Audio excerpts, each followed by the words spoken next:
Aleluia. Ele continua sendo o mesmo Deus que ouve a nossa oração. E se o desfecho dessa oração for o que a gente imaginou, Ele é Deus. E se não for, Ele continua sendo o mesmo Deus. Aleluia, foi isso que nós cantamos. É esse o sentimento que está no seu coração, de gratidão pelo Senhor, pela sua presença. Eu, em particular, louvo ao Senhor nessa manhã por esse ano de oração. Eu pude estar aqui muitas vezes, fui muito abençoada por meio dos louvores, das orações, da palavra que foi ministrada pelos irmãos. Esse é o sentimento que está no meu coração. Eu creio que no seu também nessa manhã, celebrando os feitos do Senhor. Mas eu queria dividir com vocês uma palavra que o Senhor tem falado comigo nesses dias. Aliás, esse ano foi algo que marcou o meu coração, né? Eu vou falar de uma forma talvez mais contemporânea sobre um assunto que nos persegue muito. E eu intitulei, né, essa palavra dessa manhã como Sem Plano B. Não tem plano B, só tem o plano A. A ideia é essa. Mas eu queria, então, usar como base rapidamente um texto que está lá em Isaías, capítulo 44. Se você tiver uma Bíblia, eu queria que você abrisse. Nós vamos ler alguns textos. Deus tem falado muito ao meu coração através dessa palavra. Eu quero falar um pouquinho primeiro para vocês desse contexto.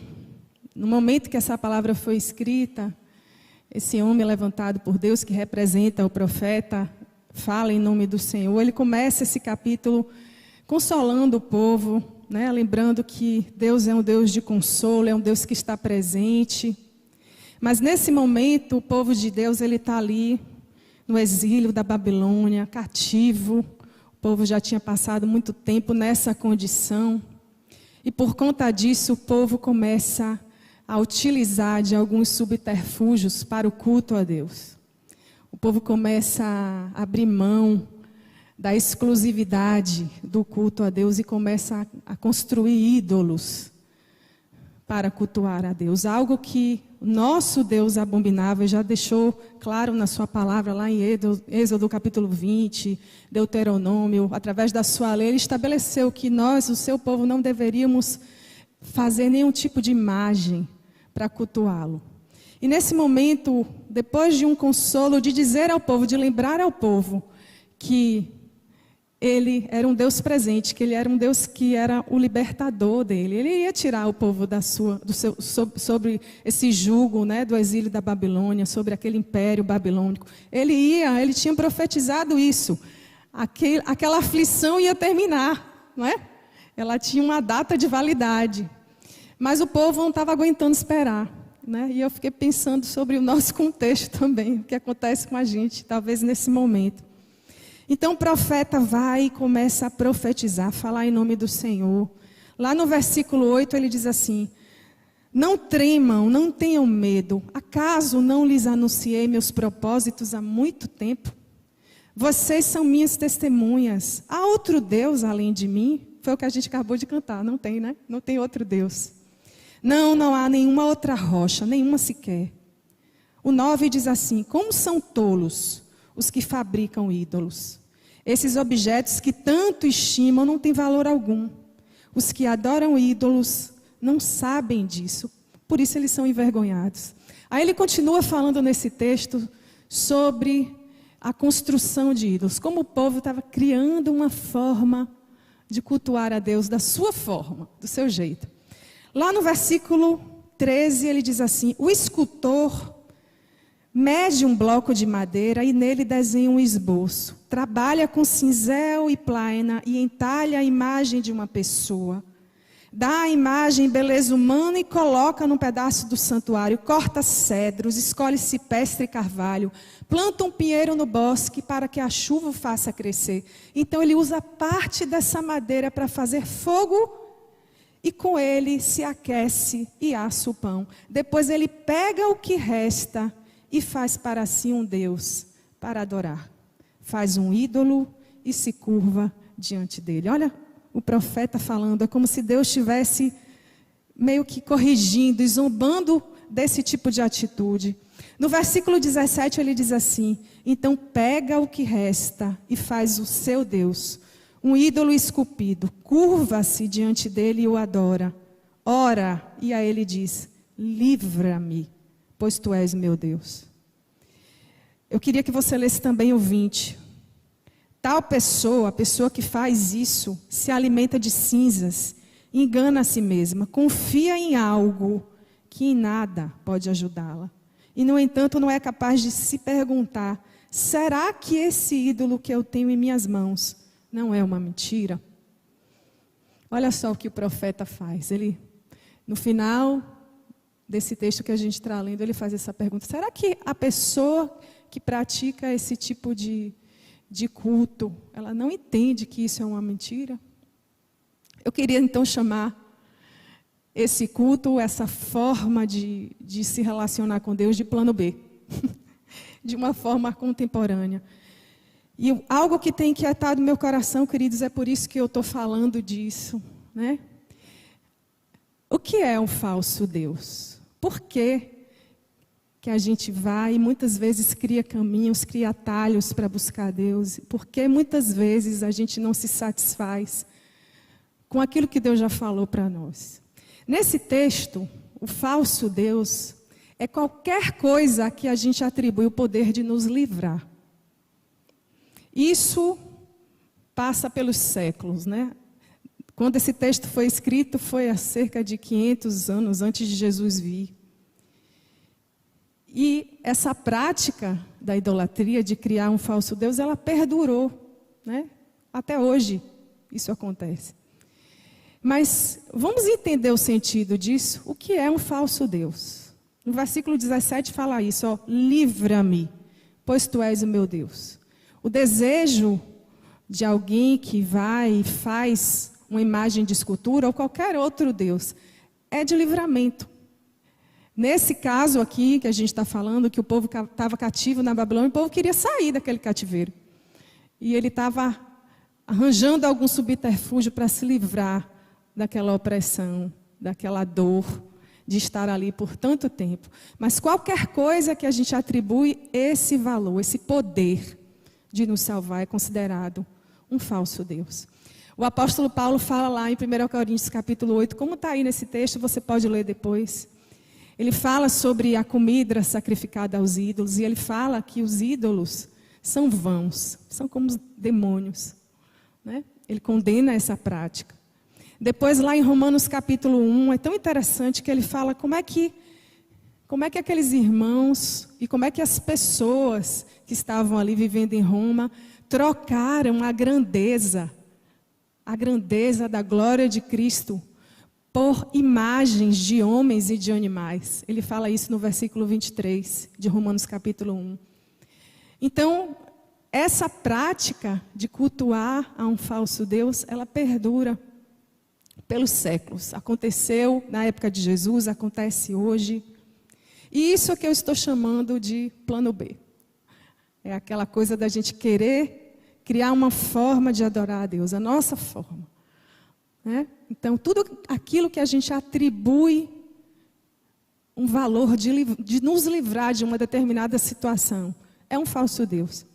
Nós que somos ocidentais, né, nós temos várias formas de fazer isso. E muitas vezes nós confiamos no nosso plano de saúde, não é? Nós confiamos no nosso cartão de crédito, nós confiamos no curso que nós fizemos, nós confiamos no concurso que a gente fez e a gente... Quantos de nós quer ser servidor público porque a gente quer ter essa estabilidade, essa segurança de que a gente não vai perder aquilo, não é? Então a gente atribui um valor, atribui um poder a essa coisa. Então não é necessariamente algo esculpido, uma imagem esculpida, mas tudo que a gente atribui esse valor de nos livrar. Isso é um falso Deus. E o que é que está por detrás disso? É isso que o Senhor estava ministrando ao meu coração. O que é que está por detrás de um falso Deus, querido? Isso foi um aprendizado para mim esses dias em oração. O que é que está por detrás? Primeiro, a inversão da nossa adoração. Deus criou o ser humano, Deus criou a mim, Semi, para adorar, para o louvor da sua glória. Ele criou Adão, ele soprou sobre Adão o seu espírito e deu a ele o direito de ser uma alma vivente. E Deus cria o ser humano para ter um relacionamento com ele, para que esse homem pudesse adorá-lo. E o que acontece quando alguém constrói um ídolo, quando alguém devota a um ídolo esse poder de livrar, que não o Criador?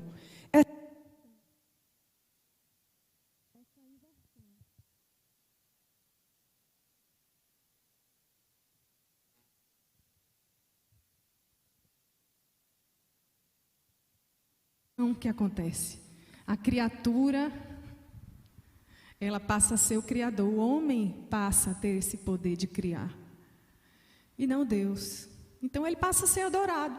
Né? Existe essa inversão da adoração. O homem passa a ser o objeto de culto. Né? Outra coisa é a deturpação da nossa fé. Né? O que é que Hebreus capítulo 11 fala? Que a fé é um firme fundamento. A fé é a prova daquilo que eu não posso ver. Isso é a fé.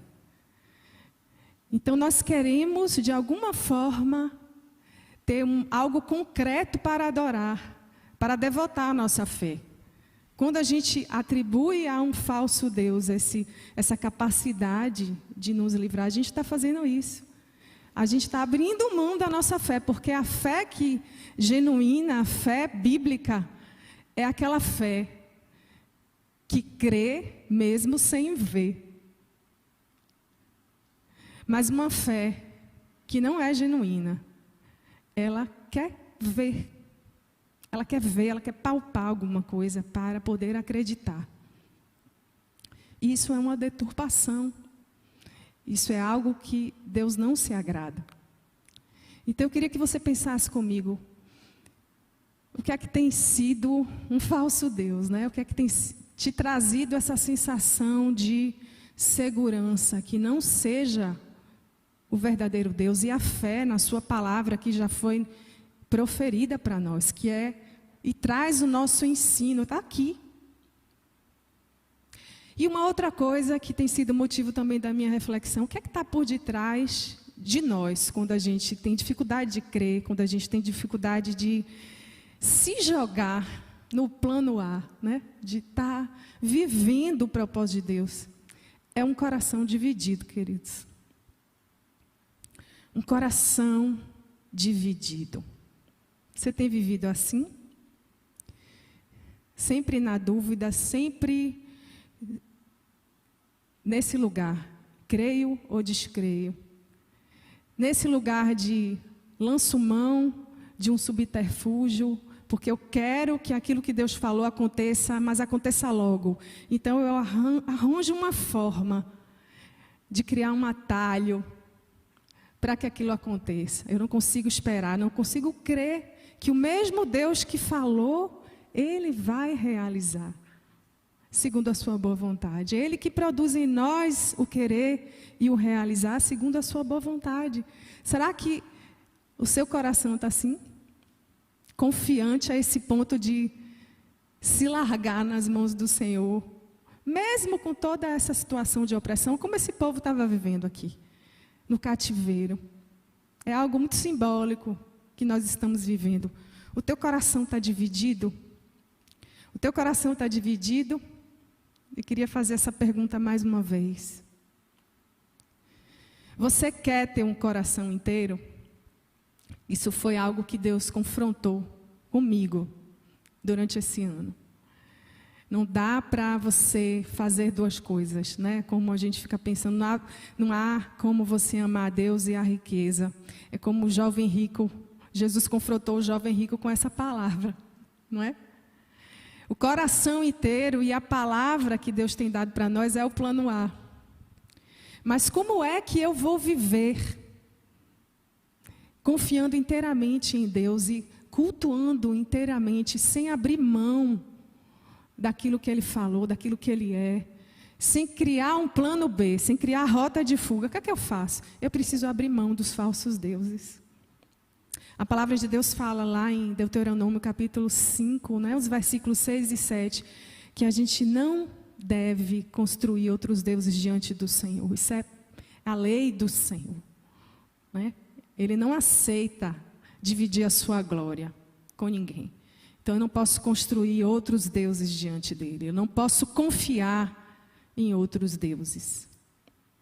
Uma outra coisa que você pode fazer para você viver com esse coração inteiro na presença de Deus é disciplinar suas afeições ao contentamento. Isso tem falado muito comigo, queridos. Timóteo fala isso, né?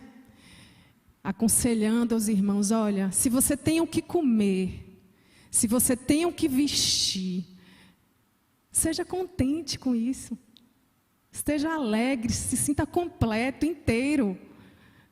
O Senhor não deixa faltar nada do que você precisa realmente, né? Mas se você fica com a sua mente dividida, o seu coração dividido, no fundo, o nosso coração, ele está lá cobiçando coisas, né? E da cobiça vem outros pecados, né? Vem a inveja, vem a confusão, vem tanta coisa. Então, se você quer ter um coração inteiro no propósito de Deus para a sua vida, se você quer cultuar o Senhor de todo o coração, você não pode amar duas coisas. Você tem que ter um coração contente e tem que se disciplinar, porque a gente é assim. Nós somos o tempo todo desafiados a querer coisas que não são para nós. Não é? A gente tem uma dificuldade, a gente fica descontente muito rapidamente. Uma outra coisa é gastar tempo com a palavra de Deus, né? A palavra de Deus tem um poder tremendo. Acho que não existe nada tão tremendo como essa palavra.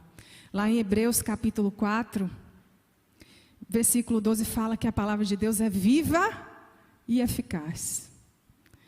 Ela é como uma espada de dois gumes. Ela penetra entre a divisão da nossa alma e do nosso espírito, e ela é apta para discernir todos os propósitos e as intenções do nosso coração. Então, se o seu coração está dividido, você precisa expor. Se você está na dúvida, se você crê, se você não quer, você precisa expor o seu coração, a palavra de Deus, porque ela quem é apta, né? Não é a tua melhor amiga, não é nem o pastor, né? Ele pode ter um bom conselho, mas é a palavra de Deus que tem esse poder de nos confrontar, de colocar bem patente aos nossos olhos quais são as nossas intenções, as nossas motivações. E onde é que está dividindo, né? O que é que está dividindo o meu ânimo? O que é que está lá por trás? A palavra de Deus tem esse poder tremendo de nos confrontar. E é tão bom também, queridos, a gente ser confrontado através da comunhão, né? Existe esse poder da comunhão dos santos por essa palavra. É uma bênção isso. E mais um conselho, você quer ter um coração inteiro, quer viver esse plano A? Foco no plano A, querido. Foco, porque os coaches já falam isso o tempo todo, né? Eles ficam dizendo, não, se você tem uma meta, persiga a sua meta. Não é isso que eu estou falando, não. Eu estou falando para você, de verdade, ter olhos direcionados ao alvo. Olhar firmemente para Jesus, que é o autor e consumador da tua fé. Sabe? Deixar todo o embaraço, como o apóstolo Paulo fala, e o pecado que tão de perto te rodeia, e prosseguir para o alvo da sua soberana vocação. Foco em Jesus, foco no propósito dele. Eu lembrei desse texto que está lá em Mateus 6, 22, que fala assim, que a candeia dos nossos corpos são os nossos olhos. Se os nossos olhos forem bons, todo o nosso corpo terá luz. É isso que ele fala. Mas nessa versão de King James, eu não sei se vocês conhecem, eu achei tão interessante, ele fala de olhos singulares. É como se ele estivesse dizendo assim, ó, existe uma visão unidirecional. Não é um olhar dividido. Não é um olhar que você olha para o alvo, mas você também olha para o lado. Você também olha para as circunstâncias. Você também olha para as outras pessoas. É um olhar direcionado. Foco. Lente de aumento para aquilo que é importante. Foco no plano A. Aí você pode perguntar assim para mim, mas o que é o plano A? Você fica falando de plano A e plano B. Sabe o que é o plano A, querido? É o que Deus falou. Isso é o plano A. Isso é o plano A. E eu estou falando de uma palavra que já está revelada para mim e para você. De obediência, de inteireza de coração. Sabe? Isso está muito claro, está revelado. Não dá para você amar a Deus e as riquezas. Não dá para você sacrificar os ídolos. Não dá para você adorar a Deus e amanhã você vai para o terreiro. Tem tanta gente assim. Divide suas energias, a sua fé. Quer usar de todos os artifícios. Deus está falando não. Eu sou o único recurso. Eu não sou o último recurso. Eu sou o único recurso. E isso é o plano A. O que Deus falou, Ele vai cumprir. Ele tem poder para realizar. Ele não precisa da nossa ajuda. Eu não preciso criar caminhos. Eu não preciso apressar as coisas. Ele é o Deus de toda a terra. Ele é o Criador. Ele não é a criatura. Ele sabe o tempo certo de todas as coisas. Então, o que Ele falou é mais importante do que as pessoas falam. Você precisa ter essa convicção e viver nesse ano que está começando esse plano A. Buscar de Deus entendimento do que Ele quer para a sua vida, para a sua casa, para a sua família, para o seu ministério. Buscar dEle.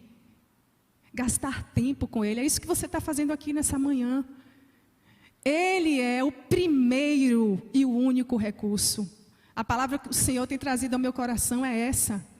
Você não pode confiar. Você não pode confiar. Eu não estou falando que você vai deixar de mão agora se você está com uma doença, você não vai no médico. Não é isso que eu estou falando. Eu não estou falando que você não vai trabalhar e ajuntar um pouco de dinheiro para uma situação difícil. Claro que você vai fazer isso, você é prudente. Mas não é nisso que está direcionado o seu culto. A sua adoração, a sua confiança. A sua confiança está no Senhor. Ele, é a Ele que você deve adoração. É isso que Ele está querendo dizer. O que Ele falou é o plano A. E eu quero dizer para você nessa manhã o que Ele me falou. Eu quero ousar te compartilhar uma palavra que Ele me deu. Eu queria que você lesse comigo, está lá em Salmos 62. Olha que coisa. O salmista está ali, lamentando, mas ao mesmo tempo, entre um lamento e outro, ele começa a declarar a sua confiança em Deus. O seu amor. Ele começa a dizer que esse amor é exclusivo. Ele diz que a sua alma, olha o que ele diz lá nos versículos 5 a 8. Que minha alma espere em silêncio diante de Deus, pois nele, somente nele, está a minha esperança. Só Ele é a minha rocha e a minha salvação. Minha fortaleza, onde não serei abalado. Minha vitória e minha honra vêm somente de Deus. Ele é o meu refúgio, uma rocha seguro. Ó o que Ele diz para você nessa manhã. Ó povo meu, confia em mim em todo o tempo. Derrama o teu coração, pois Deus é o nosso refúgio. É isso que Ele está dizendo. Somente nele você deve pôr a sua esperança. Somente Ele é a tua salvação, não são as medicações. Sabe, queridos, eu estava conversando com uma pessoa muito querida essa semana e ela estava passando por um problema muito crônico no casamento. E eu estava conversando com ela, sabe, querida, não pense que é um psicólogo que vai dizer o que você tem que fazer. Não pense que é um aconselhamento, mesmo que isso seja bom, isso é lícito, isso é maravilhoso. Mas a tua esperança tem que estar no Senhor. A transformação que você precisa dentro do seu casamento, dentro dos seus relacionamentos, está no Senhor. Não está em ninguém. Você pode até conseguir passar por aquilo tomando um remédio, conversando com pessoas. Mas o que Deus quer é que você direcione a sua devoção, que você direcione esse livramento que você precisa a Ele. Porque Ele é a nossa única esperança. Ele é a nossa salvação. Eu não tenho nada para te oferecer. Mais que eu seja legal, não é? As pessoas que você ama também falham, mas Ele nunca falha. Então, o desafio para você, eu estou trazendo para você, porque esse desafio o Senhor trouxe para mim primeiro, é que você não tenha um plano B. Que esse ano de 2021, seu coração esteja inteiro no propósito de Deus. Inteiro em viver as suas promessas. Sem criar formas de cultuar a Deus. Não é do nosso jeito, queridos, é do jeito dEle. Ele estabeleceu uma forma de cultuar. Ele estabeleceu uma forma de livrar. Nós já louvamos a Ele. O Salmo 116 diz que Ele nos livra. E nós celebramos a Ele. É Ele quem faz isso, através de medicação ou não. Através de uma oferta, através de uma doação. É Ele quem faz. Ele usa pessoas, mas é Ele quem faz. Então que você viva o plano A.